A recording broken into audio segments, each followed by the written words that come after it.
Nos Estados Unidos, a fundadora da Theranos, Elizabeth Holmes, foi considerada culpada por fraudar investidores. Ela foi condenada em 4 das 11 acusações, foi absolvida em outras 4 e o júri não conseguiu chegar a uma decisão em outras 3 restantes das acusações. A Elizabeth Holmes foi considerada culpada por um júri dos Estados Unidos de conspirar para fraudar investidores na startup de exames de sangue que ela criou algum tempo atrás. Ela foi condenada em 4 das 11 acusações, foi absolvida em outras 4 e o júri não chegou à conclusão em outras 3. Os promotores eles disseram que Elizabeth Holmes, de 37 anos, enganou investidores privados entre 2010 e 2015, convencendo-os de que pequenas máquinas criadas pela Theranos podiam fazer uma série de testes com algumas gotas de sangue, com uma picada no dedo. A empresária também foi acusada de enganar os pacientes sobre a precisão dos testes que eram feitos. Elizabeth Holmes ganhou fama no Vale do Silício após fundar a empresa Theranos exatamente em 2003. Investidores privados ricos, incluindo o magnata da mídia Rupert Murdoch, investiram milhões de dólares na empresa após se reunir com a executiva. O caso lançou luz sobre o esforço fracassado da Theranos para revolucionar os testes de laboratório. A empresa confiava secretamente em máquinas convencionais fabricadas pela Siemens para fazer os testes dos pacientes, disseram os promotores. A Theranos entrou em colapso depois que o Wall Street Journal publicou uma série de artigos sugerindo que seus dispositivos eram falhos e imprecisos. Elizabeth Holmes foi indiciada em 2018 ao lado do ex-chefe de operações da Theranos, Ramesh Balwani. Ela se declarou inocente de 9 acusações de fraude e 2 de conspiração. Balwani também se declarou inocente e será julgado depois. Durante o julgamento em San José, na Califórnia, que começou em setembro, os jurados ouviram depoimentos de ex-funcionários da Theranos que disseram ter deixado a empresa após testemunhar problemas com sua tecnologia. Os investidores testemunharam que Holmes fez afirmações enganosas sobre a Theranos, como as que suas máquinas estavam sendo usadas em campos pelos militares dos Estados Unidos, e ex-pacientes disseram aos jurados que não teriam usado os testes da Theranos se soubessem que eram falhos.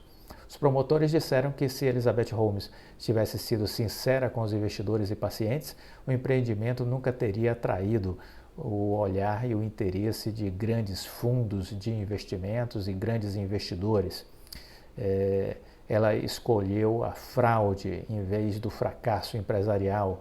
Ela escolheu ser desonesta, disse o procurador assistente dos Estados Unidos, Jeff Shenk, no início dos argumentos de encerramento. Essa escolha não foi apenas insensível, ela foi uma criminosa. Em defesa, Holmes disse que nunca teve a intenção de enganar ninguém e que os diretores de laboratório da Theranos eram responsáveis pelos testes.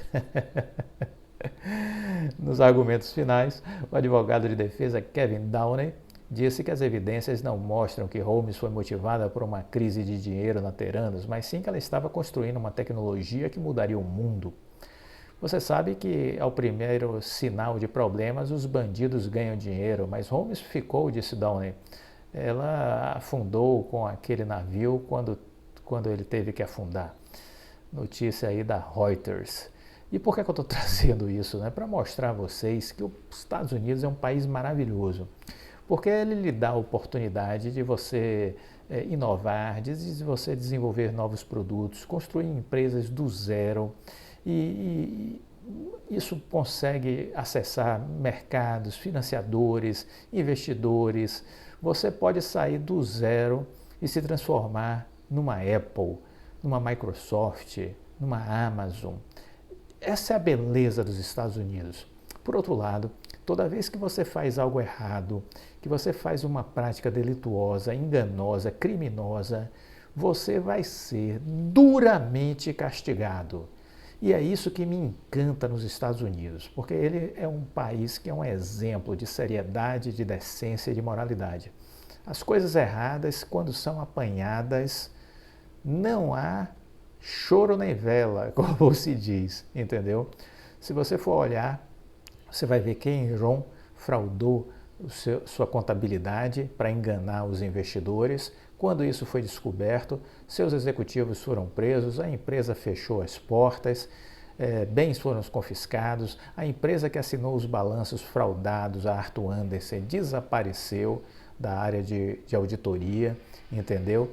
Tudo isso aconteceu porque lá chama-se Estados Unidos da América, USA. É isso, porque lá existe decência, lá existe justiça. O nosso, o nosso exemplo aqui da Theranos é outro exemplo muito didático. Né? A Elizabeth Holmes está sendo acusada, já foi condenada e aguarda agora a sentença. Provavelmente vai pegar alguns anos de cadeia. Entendeu? Provavelmente vai pegar alguns anos de cadeia. Porque eles são duros nos Estados Unidos, eles são implacáveis, porque eles gostam de fazer com que aquele exemplo sirva para que outros episódios não voltem a acontecer. Então eles utilizam a justiça para dar o exemplo, para demover outros futuros delinquentes, que eles se sintam inibidos a voltar a delinquir. Veja que aqui a IBR, a IRB, né? IBR não, a IRB. A IRB aqui fez algo parecido com a Enron. Continua aberta, continua funcionando. Né? A IRB continua funcionando. Aconteceu alguma coisa com ela? Absolutamente nada. Nos Estados Unidos estava fechada. Estava fechada. O diretor financeiro que esteve envolvido aí na manipulação das informações da IRB está abrindo uma empresa na Bolsa. Lá ele jamais poderia fazer isso, provavelmente estaria preso, entendeu? Então é outro parâmetro, é outro patamar. É outro patamar o negócio. É impressionante como os Estados Unidos são um país fantástico, excepcional. Eu gosto muito desse lado do americano. Ele tanto lhe dá oportunidade para você explodir, né? Ele exalta o sucesso, ele exalta as pessoas que dão certo. Pessoas que dão certo viram filmes. Viram filmes. O americano se orgulha das pessoas de sucesso. Aqui as pessoas ficam incomodadas. Há um pensamento tosco na sociedade brasileira que as pessoas são pequenas, muitas pessoas pequenas aqui no país e que pensam pequeno e aí se sentem incomodados com o brilho e sucesso do outro e tentam denegrir o outro, né? Não, esse cara deve ter feito alguma coisa aí, entendeu? De errado. E aí ficam tentando atingir as pessoas que fizeram sucesso. Isso demonstra a nossa pequenez enquanto pessoas, enquanto civilização. Estados Unidos não é assim não, o negócio é diferente. Por outro lado, aqui o pacto pela impunidade envolve aí, né, políticos, meio empresarial, judiciário, para manter as pessoas soltas. Esse é o pacto, garantir a impunidade. Lá nos Estados Unidos não existe isso. O cara, quando é apanhado, cadeia. Isso é muito bom, porque isso dá uma confiança para você investir num lugar desse, para você morar num lugar desse. Você se sente mais confiante em fazer parte de um mundo assim, um mundo decente, civilizado, onde quem age errado vai ser responsabilizado e vai responder pelos erros que cometeu. No Brasil, você pode tocar o terror que não vai acontecer nada. É assim que a banda toca por aqui. E por que eu estou trazendo isso? Para que isso a gente sirva de parâmetro por conta agora desse episódio, dessa notícia da Veja, de que um empresário estaria mandando emissários, a afirmação da Veja, emissários para tentar cooptar conselheiros do CAD. Então, um negócio assim esquisito. Nos Estados Unidos, a apuração já estava em curso. E nos Estados Unidos, a apuração já estava em curso. Aqui, certamente, nada começou ainda, se for começar, né? Mas veja que é outro comportamento, outro padrão, outro patamar. A gente precisa olhar para os Estados Unidos como um exemplo, como referência e querer que o Brasil um dia chegue lá. Ah, vai demorar ainda 100 anos, 200 anos, 1000 anos, mas que um dia chegue. Antes tarde do que nunca, na verdade. As vendas no e-commerce, agora vamos falar de varejo, né? As vendas no e-commerce superaram as dos shoppings ao longo da pandemia, indicou um levantamento feito pela Canuma Capital. Eles destacam aí um crescimento do e-commerce superando as vendas do shopping. Antes do previsto e com um empurrão da pandemia, as vendas no comércio eletrônico superaram as dos shopping centers no Brasil. Esse foi um estudo da gestora Canuma Capital, feito no ano passado, que aponta que as vendas online atingiram 260 bilhões de reais, um avanço de 160 bilhões de reais em relação ao registrado em 2019, antes da pandemia. Então, em 2019 era 100 bilhões, avançou para 260 bilhões o faturamento do e-commerce, ou seja, 160 bilhões a mais em relação a 2020, em 2 anos, né, 2020 e 2021. Na outra ponta, os shoppings faturaram aproximadamente 190 bilhões em 2019 e a previsão é que possam ter encerrado 2021, os números ainda não estão fechados, por volta de 175 bilhões, considerando as mesmas lojas. Os dados, contudo, de acordo com a gestora, não mostram uma tendência de perda de relevância dos shoppings. Há cerca de 600 unidades em operação no país, mas os números trazem à tona o desafio de solidificar ainda mais a digitalização das vendas, um processo já em curso. Glauco Umay, presidente da Abrace, a associação que representa os shoppings, disse ver com neutralidade o avanço do e-commerce, mas acredita que não é possível dizer o quanto das vendas online partiram da própria estrutura dos shoppings, seja uma venda feita pelo WhatsApp, pela própria plataforma digital. Fora isso, as lojas físicas também funcionam como uma vitrine para produtos, fazem parte deles. Cada vez é mais difícil separar o que é físico do que é digital, o que é online do que é offline.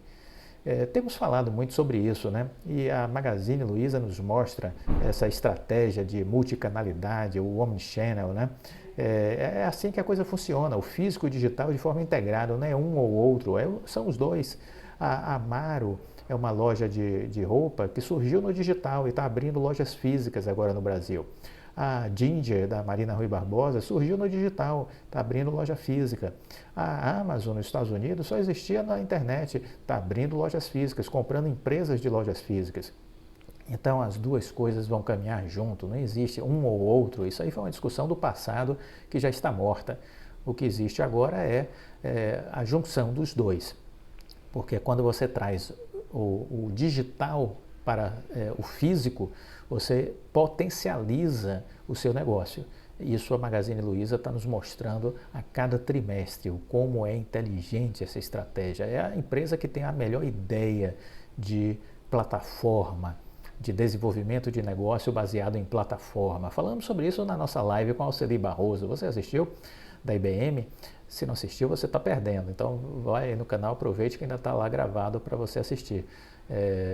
Foi uma aula maravilhosa e foi um dos temas que ela abordou, esse modelo de negócios de plataforma, e ela reconhecendo que, de fato, o Magazine Luiza é o que existe de mais evoluído nesse aspecto em relação ao Brasil, né?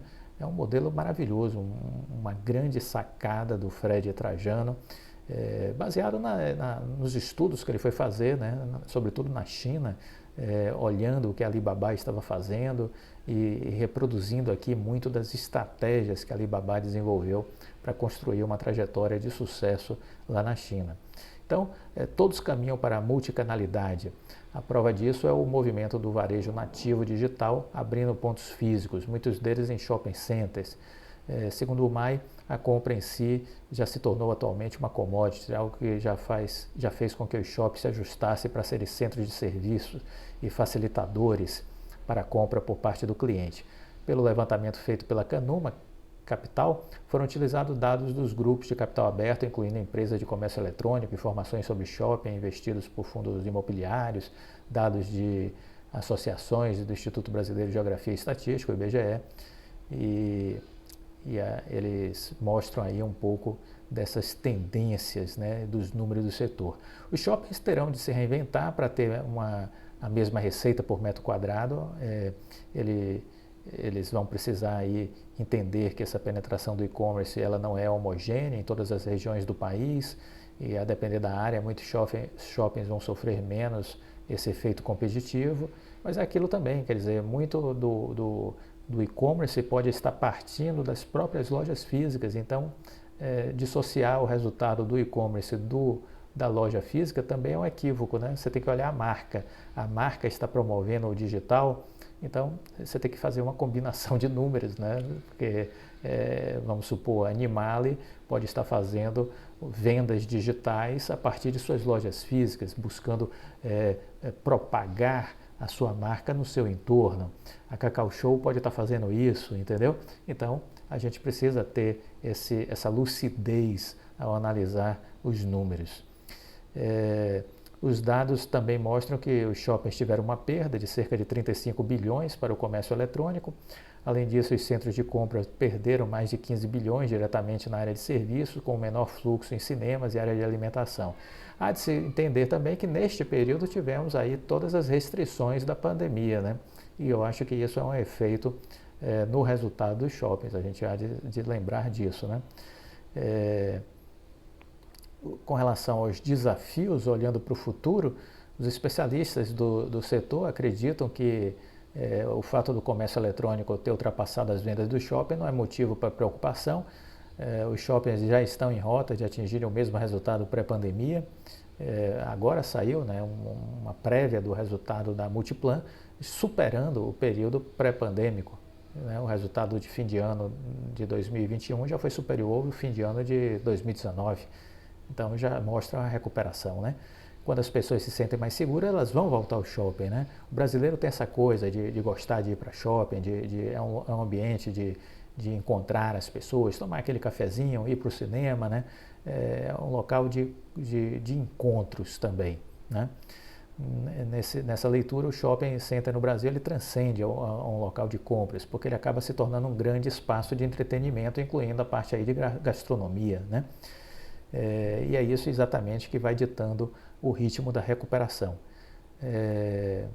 O grande desafio é como o shopping center conseguirá aderir à nova jornada de consumo, sendo um grande hub de entretenimento.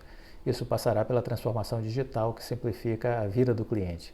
Essa transformação significará, por exemplo, conectar o cliente a uma determinada loja de um shopping para que ele possa saber, antes de se deslocar até o estabelecimento, se o produto está disponível. Né? Criar cada vez mais interação. E o metaverso vem aí para ajudar muito nessa linha, né? Os números começam a refletir a retomada. Um dos grandes grupos de shopping center do país, com 19 empreendimentos, a Multiplan, que é dona do Morumbi Shopping, do Vila Olímpia, em São Paulo, já apresentou seus dados operacionais referente ao último TRI, mostrando que os motores estão aquecidos. Nos últimos 3 meses do ano, a Multiplan reportou o número recorde de vendas. O crescimento foi de 8,1%. O último TRI de 2021 foi o primeiro do ano com 100% de operação em horário regular, né?